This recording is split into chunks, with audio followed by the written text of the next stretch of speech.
Hello friends, welcome back to our channel Creative Coders.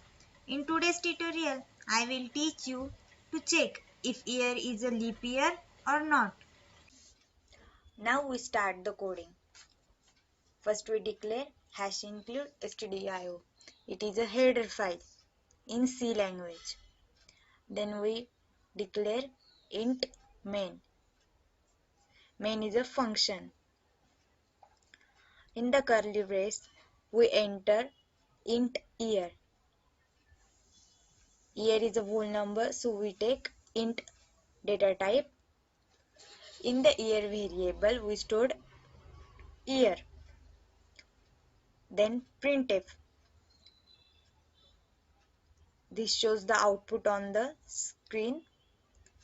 The string is a output. Enter a year. Then we type scanf. Scanf is a user function. Then user enter the year.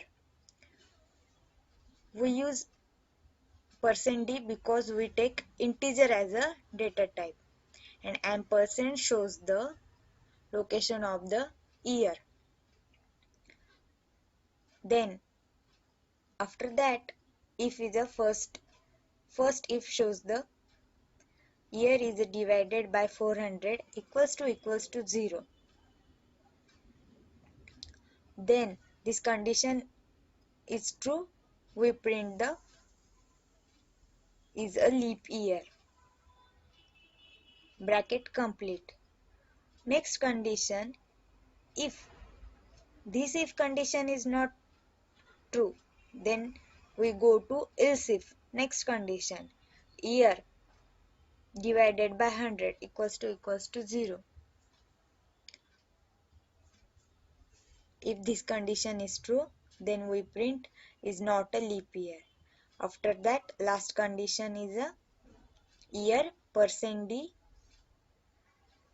year percentage 4 equals to 0. That means year is divided by 4 and the remainder is 0. If this condition is true, then we print %d is leap year. And all above 3 ifs is not run true, then last else is printed.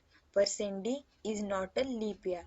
%d shows the number that we taken from user, and at the end return 0. And save the code, and after that we run it. Then we enter 1997. It is not leap year. 1997 is a not leap year. Then we enter one leap year, 2020. 2020 is a leap year. Thanks for watching. If this video is helpful for you, then don't forget to like, share and comment the video. And if you still not subscribe the channel, then subscribe it and press the bell icon.